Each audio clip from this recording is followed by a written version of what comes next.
Hi guys! Ngayon nga pala ako yung papakita ng video itong nakaraang 2020 mabulol ako 2022 election.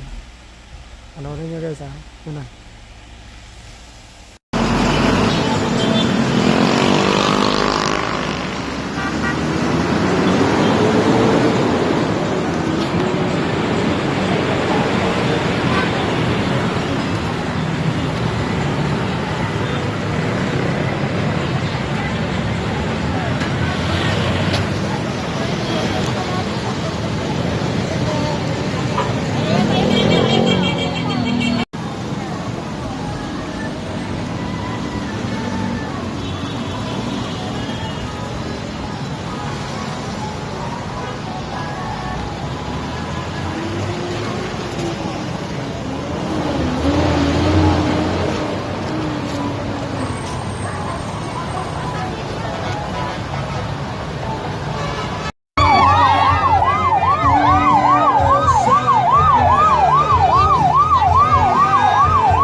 O diba guys? O.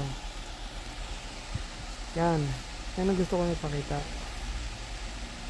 Gusto ko rin sabihin na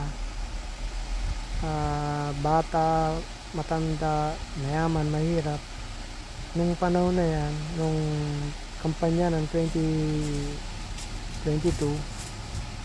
talagang nagsama-sama lahat di ba? Sa isang paniniwala, sa isang kagustuhan na magkaroon tayo ng unity. Kaya nga nagkaroon ng unity mo, di ba? Anyways, ngayon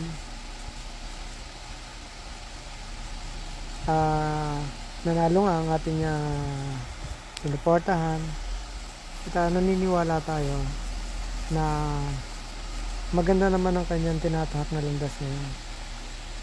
Dangan nga lang, gaya ng mga nakarang administrasyon, nandiyan yung maraming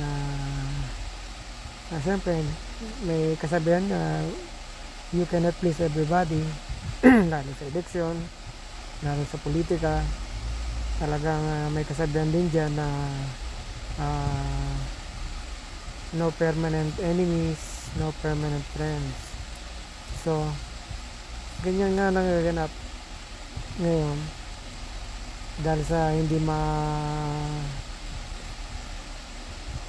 natin maintindihan na pangyayari dahil sa relihiyon, dahil sa kaso ng isang kinikilala at isang pastor ng Kingdom of Jesus Christ na si Pastor Tibuloy, nagkakaroon ng kawindang-windangan ng mundo ng politika. At yung ating hinalal, binoto noong 2022, siya yung ewan natin, siya yung bakit nasisisi, hindi natin maintindihan. Kasi mapapanood naman ninyo yan, yung video ni Pastor Tibuloy na allegedly pinaparatangan niya ang First Lady, maging ang Pangulong Bongbong Marcos na nasa likod di mano ng pagpapasok daw ng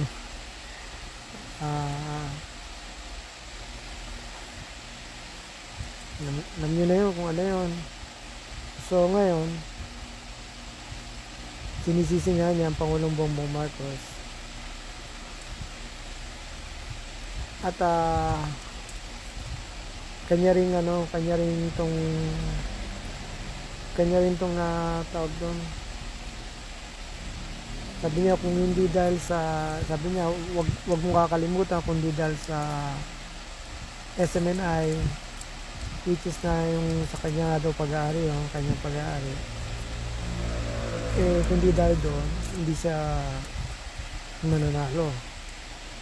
O at ganun din naman ang laging binabanggit ng kanyang ading na si Senator ah, Amy Marcos na yun nga, meron silang utang na loob din sa SMNI yung nakarang eleksyon dahil nga sinuportahan niya ang ating kasalukuyan presidente ng Pilipinas si PBBM. Ngayon, bakit ko nasasabi to kasi ang gulo na naman. Balik na naman tayo sa gulo, di ba? Kaya nga tayo nagkaisa dahil gusto natin na matuloy-tuloy yung nasisimulan ng nasimula nung kanyang, sabihin na natin, tayong mga ka-loyalist, di ba? Tayong mga bumoto, pati na rin hindi mga kasi meron din naman mga bumoto sa kanya ng mga na hindi naman talaga mga Marcos loyalist. Talagang naniwala din naman, talagang naniwala sa kanyang sinseridad sa mga sinabi niya nung nakaraang election.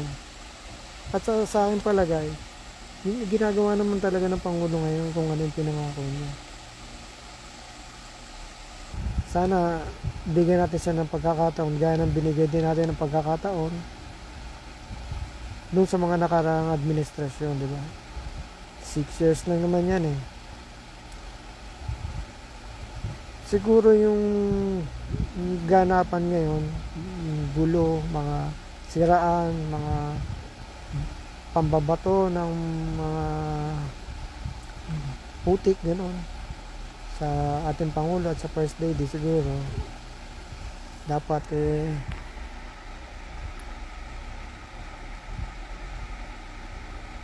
hindi naman natin pwede makontrol kasi sila yan, di ba? Hindi natin makokontrol yan nakakalungkot lang kasi biruin mo, bumabalik na naman tayo sa ganyang ano bang purpose nila? Bakit sila kailangan na magsalita? Even ang dating Pangulong Duterte naman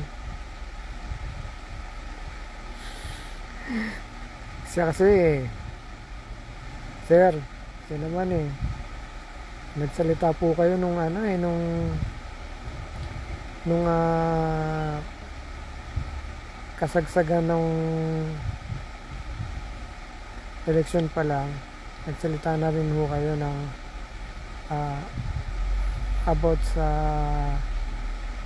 pag hindi nyo gusto sa dati na kandidatong si BBM. Akala nga namin sir tapos na yan. Akala natin lahat tapos na rin yung yung salita ni kasi nung nanalo na ang ating Pangulong Bongbong Marcos at formal na isinali na ang kapangyarihan ni dating Pangulong Duterte sa ating kasalukuyang Pangulo,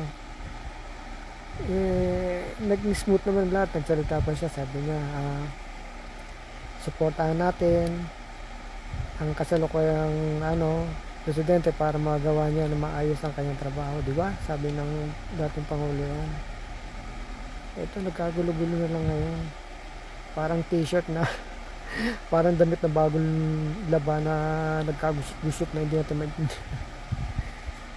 Bigla na lang siya nagsalita na, di ba, mga nakarambuan, salita na lang siya, nagalit na lang siya tungkol doon sa People's Initiative na tungkol dyan sa 1987 Constitution na medyo kesyo ganon, kesyo ganyan, na hanggang pati si nagsalita, lahat ng mga DDS, si Harry Roque, sa dating spokes, salita ng salita, kung ano-ano sinasabi doon. Diba? Yan. Sana na lang mapakinggan nyo kami kayo na mga na hindi natutuwa sa salukuyang